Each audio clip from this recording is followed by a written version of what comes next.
ધોરણ 10 સરળ ગણિત સરળ પ્રમેય 10.2 ચેપ્ટર 10 વર્તુળનો બીજો પ્રમેય આપણે સેક્શન સી માટે 3 ગુણ માટે વર્તુળના બહારના બિંદુમાંથી દોરેલા સ્પર્શકોની લંબાઈ સમાન હોય છે. બહારના બિંદુ પી માંથી દોરેલા જે બે સ્પર્શકો છે એની લંબાઈ સમાન છે આપણે સાબિત કરવાનું છે. જોઈએ આપણે હવે આપણને જે પ્રતિજ્ઞા આપી છે કે વર્તુળની બહારના બિંદુમાંથી દોરેલા સ્પર્શકોની લંબાઈ સમાન હોય છે એમાં આટલા ભાગમાંથી આપણે પક્ષ બનાવીશું. તો આપણો પક્ષ વર્તુળના બહારના બિંદુમાંથી તો કે બિંદુ પી એ ઓ કેન્દ્રવાળા વર્તુળની બહારના ભાગમાં આવેલ બિંદુ છે. ઓ કેન્દ્રવાળું વર્તુળ છે અને પી વર્તુળના બહારના ભાગમાં આવેલ છે. હવે પીમાંથી વર્તુળને દોરેલા સ્પર્શકો પીમાંથી બિંદુ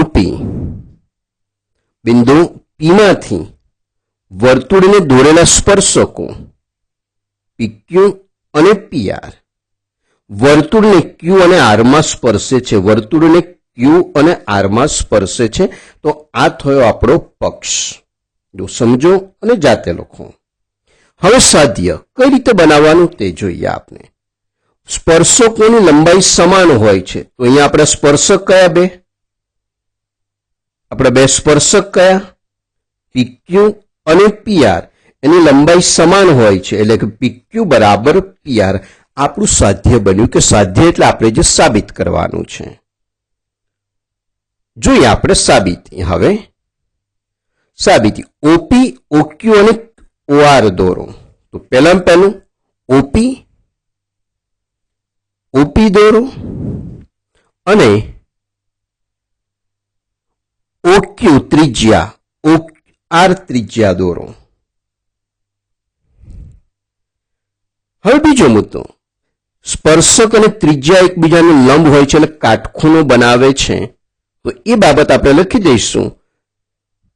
પી ક્યુઓ ખૂણો ક્યુ અને પી આરઓ ખૂણો આર બંને કાટખૂણા છે કારણ કે સ્પર્શક અને સ્પર્શ બિંદુમાંથી પસાર થતી ત્રિજ્યા એકબીજાને લંબ હોય છે એટલે કે કાટખૂણા બનાવે છે.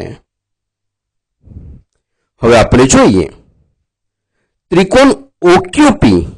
ઉપરનો ત્રિકોણ ઓક્યુપી, નીચેનો ત્રિકોણ ઓઆરપી માં બંનેમાં જોઈએ આપણે એકરૂપતા સાબિત કરીએ કે ઓક્યુ બરાબર ઓઆર.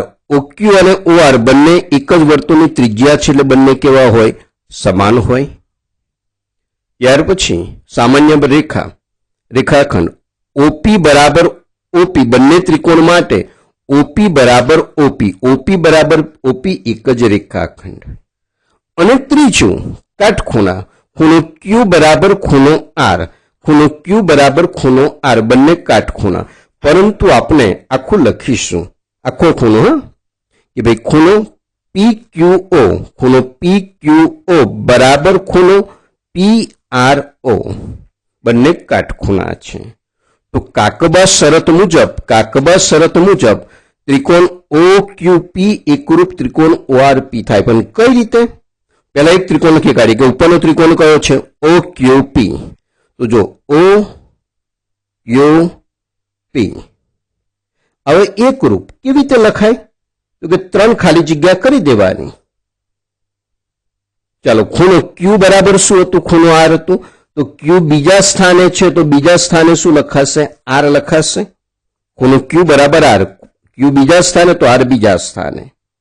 હવે આમાં જોઈએ ઓ ક્યુ બરાબર ઓ આર.